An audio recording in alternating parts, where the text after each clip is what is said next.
نیک بندے کون تھے؟ جیسے انبیاء، اولیاء، صدیقین، شہداء وغیرہ، ان جیسا بنا دے۔ اور پھر یہ بھی دعا کرتے ہیں کہ نہ کہ ان جیسا بنا جن پہ تیرا غضب ہوا، یعنی جو تیرے غصے کا شکار ہے۔ اب اللہ تعالیٰ کا غصے کا شکار کون ہوئے تھے؟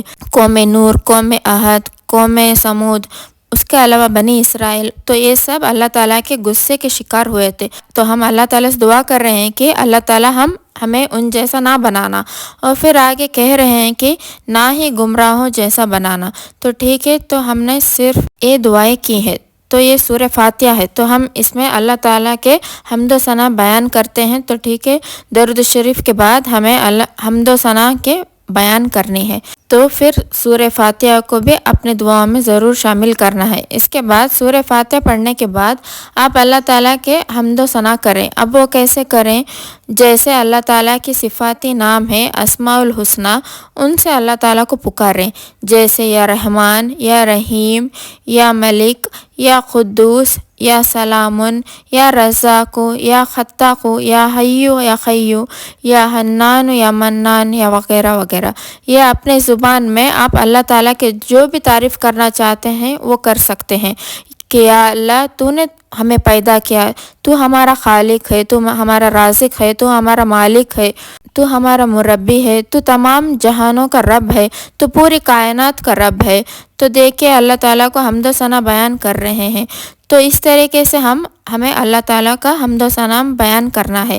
اللہ تعالیٰ تو ہی رحمان ہے، تو ہی رحیم ہے، تو ہی رحم کرنے والا ہے، تو ہی ہر چیز پر قادر ہے، تو ہی ہمیں نوازنے والا ہے، تو ہی ہمیں بخشنے والا ہے۔ ہم تجھ سے نہیں مانگیں گے تو کس سے مانگیں گے؟ تو ان الفاظوں میں اللہ تعالیٰ کے سامنے بے بسی سے ہاتھ پھیلایا کرے، یعنی عاجزی اور بے بسی کے ساتھ اللہ تعالیٰ سے اپنی دعا مانگا کرے، ان الفاظ میں دعا مانگا کرے۔ اس کے بعد ہے اپنی دعاؤں میں استغفار کیا کرے۔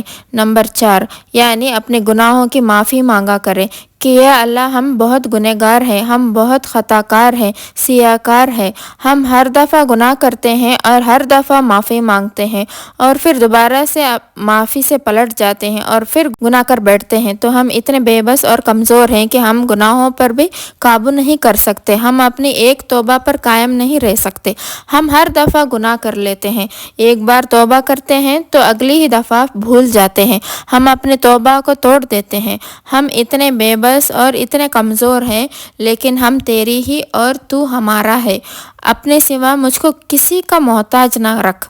اور یہ بھی دعا کرے کہ یا اللہ جو گناہ ہماری دعاؤں کے قبولیت پر رکاوٹ بن رہے ہیں، ہمارے ان گناہوں کو بھی معاف فرما۔ ایک بہت ہی خوبصورت سی دعا ہے، اللہم اغفر لی وذنبی وکلہم، اے اللہ ہمیں بخش دے ہمارے تمام گناہوں کو، چھوٹے بھی اور بڑے بھی، اور پہلے بھی اور بعد میں کیے ہوئے بھی، اور سب کے سامنے کیے ہوئے گناہ بھی، اور سب سے چھپ کے گناہ کیے ہیں نا، ان سب کے گناہوں کی معافی مانگا کرے۔ ہر دعا میں اللہ تعالیٰ کے سامنے استغفار کیا کرے، اور یہ بھی کیا کرے کہ یا اللہ یہ دعا ناممکن صرف میرے لیے ہے، لیکن تیرے لیے کچھ بھی ناممکن نہیں ہے، تو ہر چیز پر قادر ہے، تو ہر چیز کر سکتا ہے، اسی لیے میں تجھ سے مانگتی ہوں۔ اور اس کے علاوہ اپنی دعاؤں میں یقین پیدا کریں۔ یقین کیا مطلب؟ کہ میں جو کچھ بھی مانگ رہی ہوں یا مانگ رہا ہوں مجھے یہ ضرور ملے گا۔ تو آپ اس ایمان کے ساتھ دعا کیا کریں، کیونکہ یقین کے بنا دعا کی قبولیت نہیں ملتی۔ تو یقین رکھا کرے کہ میں اللہ تعالیٰ سے جو بھی مانگ رہی ہوں وہ مجھے ضرور عطا کرے گا، اور اگر یہ بھی نہیں دے گا تو بھی یقین رکھا کرے کہ وہ بے شک مجھے اس سے بہتر ہی دے گا، لیکن میں اپنے رب کی رضا میں راضی ہوں۔ تو اس طریقے سے اپنے اللہ کے سامنے حمد و ثنا مانگا کرے اور اپنے گناہوں کی معافی مانگا کرے۔ اس کے علاوہ اللہ تعالیٰ کے جتنے نام ہیں، کتنے پیارے پیارے نام ہیں، یا رزاق، یا فتاق، یا معز، یا کریم، تو ان پیارے پیارے ناموں سے اللہ تعالیٰ کو پکارا کرے، اور یقین کرے کہ جب ہم ان ناموں سے اللہ تعالیٰ کو پکارتے ہیں تو ہماری دعاؤں میں اثر پیدا ہوتا ہے۔ تو ٹھیک ہے، جب بھی دعا کرنی ہے تو سب سے پہلے درود شریف پڑھنا ہے، اور اس کے بعد سورہ فاتحہ پڑھنا ہے، اس کے بعد اللہ تعالیٰ کی خوب تعریف کرنی ہے، یعنی اللہ تعالیٰ کو اس کے ناموں سے پکارنا ہے۔ آپ چاہے تو اپنے الفاظوں میں ہی تعریف کر سکتے ہیں۔ اس کے بعد اپنے گناہوں کو یاد کر کے اللہ تعالیٰ کے سامنے شرمندہ ہونا ہے، اپنے گناہوں کا اعتراف کرنا ہے، اور پھر جب آپ اللہ تعالیٰ سے گناہوں کی توبہ کر لیتے ہیں، سچے دل سے توبہ کر لیتے ہیں، تو پھر ان گناہوں کو بھول جایا کریں، کیونکہ اللہ تعالیٰ ہمارے ان گناہوں کو بخش دیتے ہیں۔ ٹرسٹ می، اب آپ اللہ تعالیٰ کا رحمت کا اندازہ لگا سکتے ہیں کہ جب ہم کوئی نیکی کرتے ہیں تو اللہ تعالیٰ فرشتوں کو فوراً کہتے ہیں کہ میرے اس بندے کی نیکی لکھ لو، مگر جب ہم گناہ کرتے ہیں تو اللہ تعالیٰ فرشتوں کو رکنے کا کہتے ہیں کہ ابھی رکو، میرا بندہ پہلے مجھ سے معافی مانگے گا، تو وہ تو گناہوں کو چھپانے والا ہے، وہ تو ہمارے گناہوں پر پردے ڈالتا ہے۔ تو ہمیں بھی کوشش کرنی چاہیے کہ ہم بھی اللہ تعالیٰ کی رحمت سے مایوس نہ ہو، اور جب بھی دعا کریں تو پورے یقین کے ساتھ، ایمان کے ساتھ دعا کریں۔ نمبر 5، جب آپ استغفار کریں تو اس کے بعد آپ اپنے نعمتوں کو یاد کر کے، جن نعمتوں سے اللہ تعالیٰ نے آپ کو نوازا ہے ان کو یاد کر کے آپ شکر ادا کریں۔ الحمدللہ، اللہ تعالیٰ نے ہمیں کتنی نعمتیں دی ہیں، اگر ہم گننے بیٹھ گئے تو ہماری پوری زندگی ختم ہو جائے گی۔ سب سے پہلے تو آپ اس چیز کا شکر ادا کیا کریں کہ اللہ تعالیٰ نے ہمیں مسلمان گھرانے میں پیدا کیا ہے، نبی پاک صلی اللہ علیہ وآلہ وسلم کا امتی بنایا ہے، کہ جن کا امتی بننے کے لیے تمام نبیوں نے تمنا کی تھی۔ تو اس چیز کا ہمیں اللہ تعالیٰ کا شکر ادا کیا کرنا چاہیے۔ اس کے علاوہ اللہ تعالیٰ نے ہمیں رہنے کو گھر دیا، بہت سارے ایسے لوگ ہیں جو بے گھر ہے، کھانے کو کھانا دیا، بہت سارے ایسے لوگ ہیں جن کو پیٹ بھر کھانا بھی نصیب نہیں ہوتا، اور بہت سارے لوگ ایسے ہیں جن کو کھانا ہی نصیب نہیں ہوتا۔ تو اس کے علاوہ اتنے اچھے ماں باپ دیے، اولاد دیے، ہر نعمت سے نوازا ہے، تو ان ساری چیزوں کا شکر ادا کیا کریں۔ تو شکر ادا کرنے سے یہ ہوتا ہے کہ اللہ تعالیٰ ہمیں اور نوازتے ہیں۔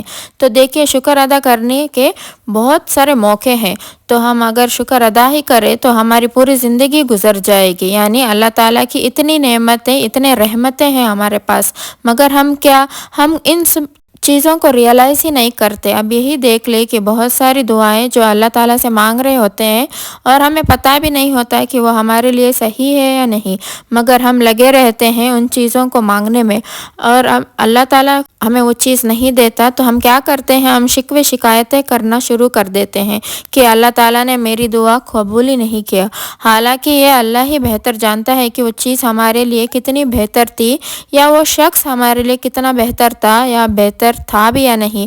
تو آگے جا کر اگر وہ دعا قبول ہو جاتی تو ہمیں بہت ساری مشکلات فیس کرنی پڑتی۔ تو شکر ادا کیا کرے کہ اللہ تعالیٰ نے ان دعاؤں کو قبول نہیں کیا جو کہ ہمارے لیے دعا نہیں بلکہ بدعا تھی۔ تو دیکھیے، جب بھی آپ دعا مانگے تو اپنے الفاظ میں دعا مانگا کرے، کیونکہ اس میں بہت زیادہ شدت ہوتی ہے، مگر ایسی مظلوم دعائیں ہوتی ہیں جو اگر اپنے دعاؤں میں شامل کر لیں گے تو ان کی قبولیت بھی الگ ہے۔ تو چلیں گے، اب بات کرتے ہیں کہ آپ اپنی دعاؤں میں کون سی مظلوم دعائیں مانگیں۔ جیسے اگر آپ کو اپنی دعاؤں میں قبولیت چاہتے ہیں تو آپ حضرت یونس علیہ السلام کی دعا، جو میری بہت فیوریٹ ہے، بہت خوبصورت ہے، آپ اس دعا کو پڑھا کریں۔ اس میں بہت شدت ہے، لا الہ الا انت سبحانک انی کنت من الظالمین، کہ نہیں ہے کوئی معبود تیری، تو ہی پاک ہے اور میں ظالموں سے ہوں۔ تو ہم سب یہ جانتے ہیں کہ حضرت یونس علیہ السلام کی دعا ہے۔ اللہ تعالیٰ خود کہتے ہیں کہ اگر یونس یہ دعا نہیں کرتے تو ہو سکتا ہے کہ وہ قیامت تک اس مچھلی کے پیٹ میں رہ جاتے۔ یعنی اس دعا میں اتنی طاقت ہے کہ اللہ تعالیٰ نے اتنی ناامید سچویشن سے حضرت یونس علیہ السلام کو اس دعا کے ذریعے نکال دیا۔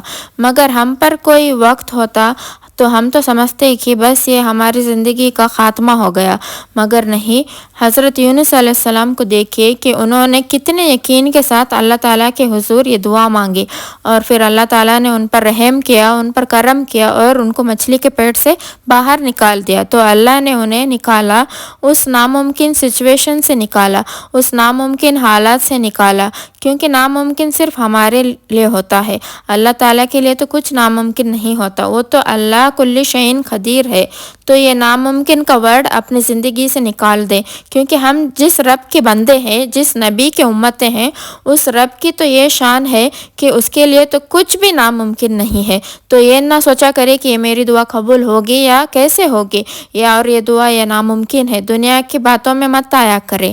اس کے علاوہ ایک اور دعا جو بہت خوبصورت ہے، حضرت موسیٰ علیہ السلام کی دعا ہے، تو آپ بھی اس دعاؤں کو اپنی دعاؤں میں مانگا کریں۔ اسی دعا برکت سے اللہ نے حضرت موسیٰ علیہ السلام کو تمام بگڑے کام سوار دیے۔ تو وہ دعا کون سی ہے؟ ربی انی لما انزلت الی من خیر فقیر، اے میرے رب، میں اس خیر کا جو تو نے میرے لیے اتارا، میں اس کا محتاج ہوں۔ تو ضرور آپ کے طرف اللہ تعالیٰ کی طرف سے خیر آئے گی۔ دیکھیے دعائیں تو اتنی ہیں کہ اتنی ساری مظلوم دعا ہیں کہ جو ہمارے نبی پاک صلی اللہ علیہ وسلم نے بتائے ہیں، تو ہمیں چاہیے کہ ان تمام دعاؤں کو ترجمے کے ساتھ اپنی دعاؤں میں شامل کرے۔ اس کے علاوہ ایک اور دعا ہے، حسبی اللہ و نعم الوکیل۔ یہ بہت خوبصورت دعا ہے، اسے بار بار پڑھا کرے کہ اللہ تعالیٰ تو ہی ہمارے لیے کافی ہو جا، تو ہمارے ہر معاملے کے لیے کافی ہو جا، ہر معاملے کو تو سنبھال لے۔ جب حضرت ابراہیم علیہ السلام کو آگ میں ڈالا جا رہا تھا تو ابراہیم علیہ السلام نے یہی دعا کی تھی، یا رب تو ہی میرے لیے کافی ہے، اور تو ہی میرا کم ساس ہے، اور میرے سارے معاملات، ہر ایک چیز کو تو سنبھال لے گا۔ تو اللہ تعالیٰ نے کیا کیا؟ اللہ تعالیٰ نے سنبھالا، اللہ تعالیٰ نے اس آگ کو ان کے لیے ٹھنڈا کر دیا، بلکہ ٹھنڈا بھی نہیں بلکہ سلامتی والا کر دیا، کیونکہ ٹھنڈ بھی تو ایسی ہے نا جو ہمارے جسم کو برداشت نہیں ہوتی، تو اللہ تعالیٰ نے اس آگ کو ٹھنڈا بھی نہیں بلکہ اس آگ کو خوشگوار کر دیا۔ تو دیکھیں دنیا کے سہارے بہت کمزور ہے، مکڑی کے جالے کے مانے، مگر اللہ کی رسی اتنی مضبوط ہے، اگر ہم اسے پکڑ لیں گے نا تو اللہ تعالیٰ ہمیں کبھی بھی نہیں چھوڑے گا، ہمیں سنبھال لے گا۔ تو یہ دعا پڑھا کریں، حسبی اللہ و نعم الوکیل۔ تو اس طریقے سے یہ ساری دعا قبولیت کے لیے بہت خوبصورت دعائیں ہیں، تو ان تمام دعاؤں کو اپنی زندگی میں شامل کریں، اللہ تعالیٰ ضرور آپ کی دعاؤں کو قبول کرے گا۔ آئی ہوپ کہ آپ کو آج کا ویڈیو اچھا لگا ہوگا۔ اگر ویڈیو پسند آئے تو پلیز لائک کر دینا اور شیئر بھی کر دینا۔ پھر ملتے ہیں نیکسٹ ویڈیو میں، تب تک کے لیے السلام علیکم ورحمۃ اللہ وبرکاتہ۔